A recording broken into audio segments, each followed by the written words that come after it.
Welcome les amis, on se retrouve pour Indie Tour, la chronique consacrée au circuit indépendant. Et donc aujourd'hui c'est mercredi, comme tous les mercredis on va parler de la Wing of Honor, la ROH. Et donc aujourd'hui cet Indie Tour va se diviser en trois parties. Donc la première, la partie résultat donc du dernier épisode TV de la ROH, qui a été diffusé samedi.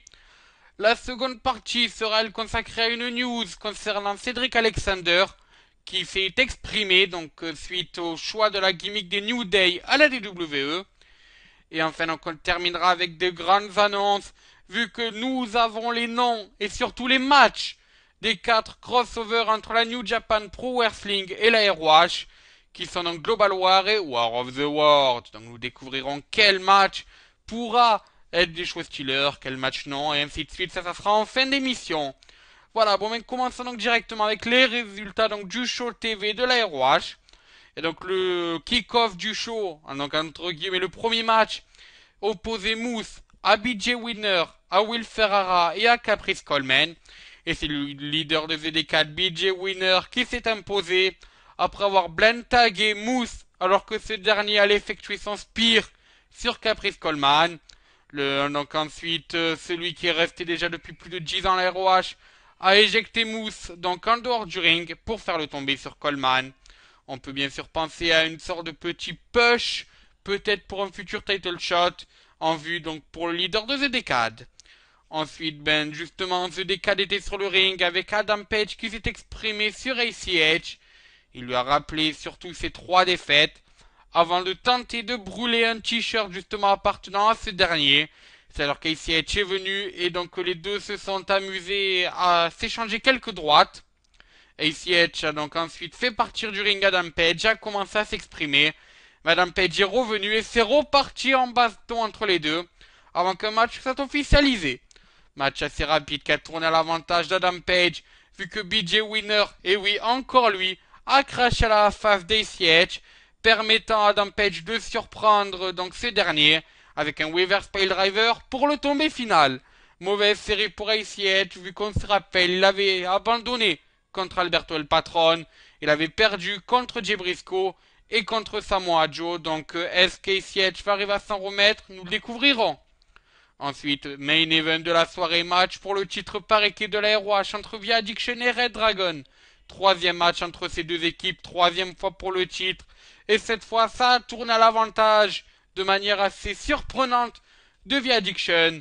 Et donc, ladies and gentlemen, the new Wing of Honor Tag Team Champion of the World, Frankie Kazarian, Christopher Daniel, Via Addiction. Ancien bien sûr champion par équipe de la chaîne, on s'en rappelle. Et donc voilà, enfin ils sont récompensés après près d'un an à la Ring of Honor. Vu qu'on se rappelle, ils avaient débuté début juin, donc à Best in the World justement en affrontant les Red Dragons.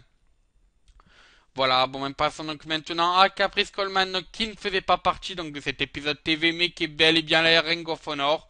Caprice Coleman s'est exprimé récemment donc sur la gimmick des New Day et il n'apprécie pas cette gimmick. Il trouve que c'est un peu trop discriminatoire, un peu trop cliché sur la communauté afro-américaine. Bon, bien sûr, on l'avait dit, ça que c'était assez cliché, notamment Papy du coffre à catch qu'on retrouvera dans le Wrestling Show s'était amusé à faire une petite chanson dessus. Donc peut-être que Caprice Coleman a entendu cette chanson, hein, on sait jamais. Et donc est-ce que Cédric Alexander fera partie donc de Global War et de War of the World? Nous allons le découvrir tout de suite, vu que ça y est, nous avons les noms et surtout les matchs donc de ces deux crossroads donc entre la ROH et New Japan Pro Wrestling. Commençons donc directement avec le premier double show. Il se déroulera donc à Philadelphie. Ça s'appelle War of the World. Ça sera donc le 13 et 14 mai. Et donc passons déjà au match du 13 mai. Donc le premier match annoncé est nommé Battle of the Booker match. Il opposera Deli Ruth à Jado. Donc Jado Booker donc notamment de la New Japan Pro Wrestling et je crois que Deli Ruth travaille vite fait en tant que booker de la ROH. Ensuite on aura un match entre Roderick Strong, Mr. ROH et le Time Splitter Kushida. Ensuite aussi d'annoncer Jay Lethal affrontera Watanabe dans un match non-title match. Voilà, petite revanche pour Watanabe qui, plus tôt dans l'année, avait eu une chance pour le titre TV, mais n'était pas arrivé à gagner le titre de Jay Lethal, qui a d'ailleurs fêté ses 1 an de règne. Ensuite, on aura un freeway match, non-title aussi, via Addiction. Frankie Kazarian et Christopher Daniel, les nouveaux champions de la ROH, affronteront The Kingdom, plus exactement Michael Bennett, donc affronteront The Kingdom, c'est-à-dire Michael Bennett et Matt Taven, excusez-moi. Et donc les Young Bucks, c'est-à-dire donc Matt et Nick Jackson. On dirait qu'il y a beaucoup de Matt ou de Mike quand même là-dedans. Bref, donc passons. Ensuite, on a donc Michael Elgin qui affrontera Tetsuya Naito.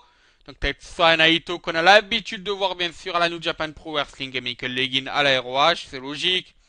Ensuite, donc on aura un match par équipe entre Red Dragon, Bobby Fish et Kyle O'Reilly et Tanahashi et Justin Wunderliger.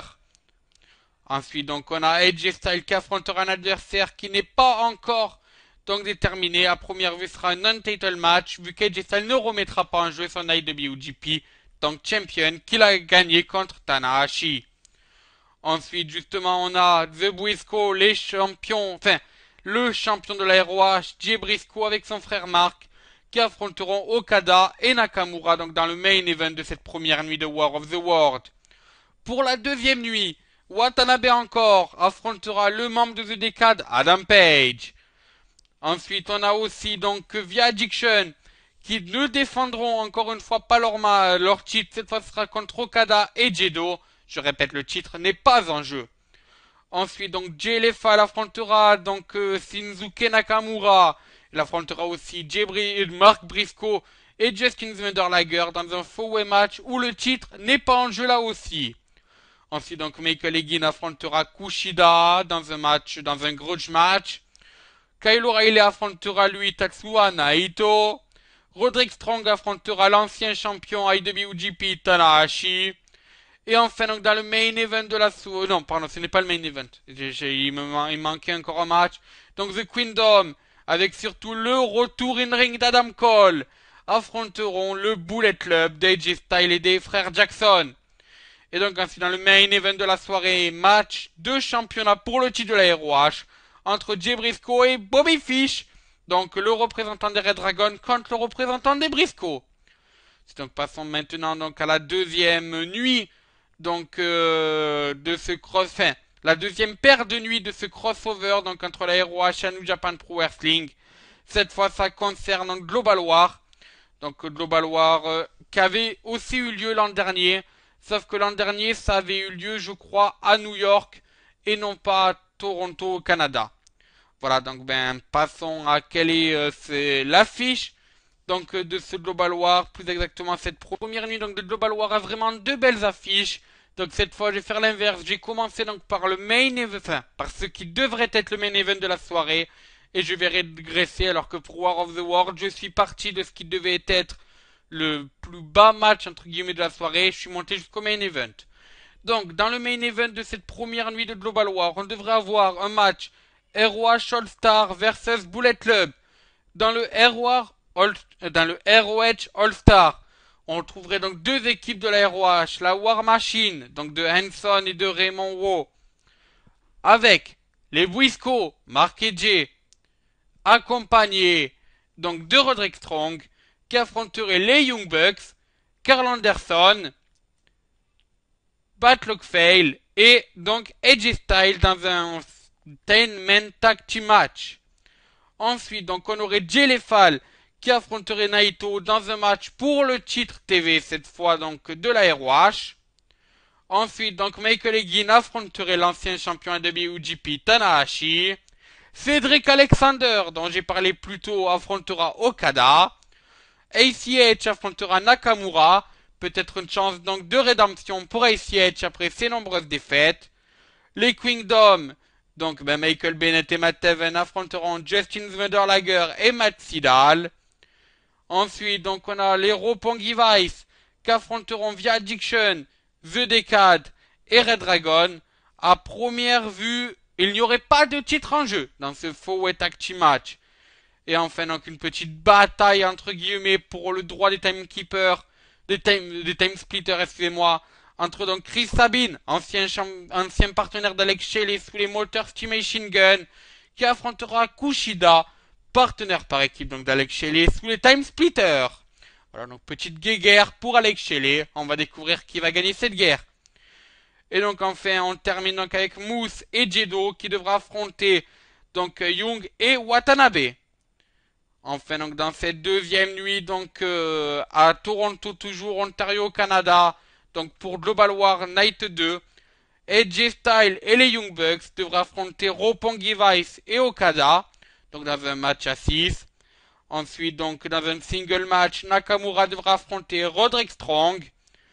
Naito et Tanahashi devraient affronter ACH et Matt Sydal. Donc les Kingdom devraient affronter les Bullet Club, mais il n'y aurait pas de titre en jeu. On sait donc que les Kingdom ont les titres donc de champion IWGP Tag Team. Ensuite donc Michael Elgin devrait affronter Jedo. Justin Thunder devrait quant à lui se contenter de Castel. Donc Castel qu'on avait vu donc si je me trompe pas donc dans le Top Prospect Tournament dont il avait perdu contre Donovan Dijak. Et enfin donc pour le dernier match annoncé c'est Kushida qui devrait lui affronter Ferrara. Voilà, bon mais c'est sur ce donc que se termine cette Shinji Tour. Et donc nous on se retrouve demain donc pour plein de résultats, plein de news. Enfin bref, vous découvrirez ça. Vendredi, excusez-moi, sera la Lucha Underground. Le week-end, il n'y aura pas Shinji Tour. Par contre, dimanche, TNA Info, voilà. Bon, mais j'espère que vous avez marqué les dates. Et sur ce, moi, je vous dis à ciao, bonsoir, les amis.